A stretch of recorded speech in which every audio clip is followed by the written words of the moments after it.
خوش رہنے کا سب سے اچھا اصول یہ بھی ہے کہ جہاں لگے کہ آپ کی جگہ نہیں وہاں خاموشی سے خود کو الگ کر لو۔ رشتے اور شیشے دونوں ہی انسانی غفلت سے ٹوٹتے ہیں۔ ہر انسان کی دو کہانیاں ہوتی ہیں، ایک وہ جو سب کو سناتا ہے اور ایک وہ جو سب سے چھپاتا ہے۔ نصیب کا لکھا مل کر رہتا ہے، کب، کہاں، کیسے، یہ سب میرا رب جانتا ہے۔ بنا کتابوں کے جو علم سیکھا جاتا ہے اسے زندگی کہتے ہیں۔ کمائی چھوٹی یا بڑی ہو سکتی ہے، لیکن روٹی کا سائز ہر گھر میں ایک جیسا ہی ہوتا ہے، تو صرف حلال کمائیے۔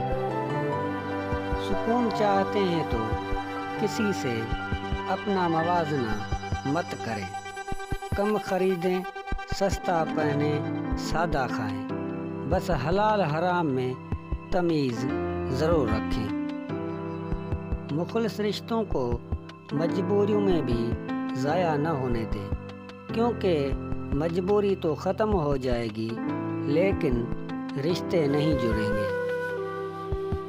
زبان سے معاف کرنے میں کوئی دیر نہیں لگتی، مگر دل سے بھلانے میں عمریں بیت جاتی ہیں۔ صرف اعمال کا ہی سوال نہیں ہوگا، کہی گئی لکھی گئی ہر بات کا جواب بھی دینا ہوگا۔ آپ کی وجہ سے کوئی گمراہ ہوا، اس کا خمیازہ بھی آپ کو بھرنا ہوگا۔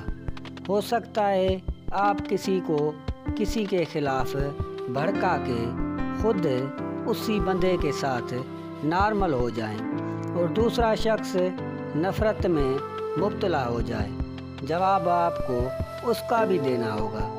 اس لیے مثبت رویے اور مثبت سوچ رکھیے، روتے ہوئے کو ہنسائیں اور بچھڑے ہوئے کو ملائیں، اور اپنے علم کے ذریعے لوگوں کو اللہ پاک اور اس کے رسول صلی اللہ علیہ وآلہ وسلم کی محبت میں مبتلا کیجیے۔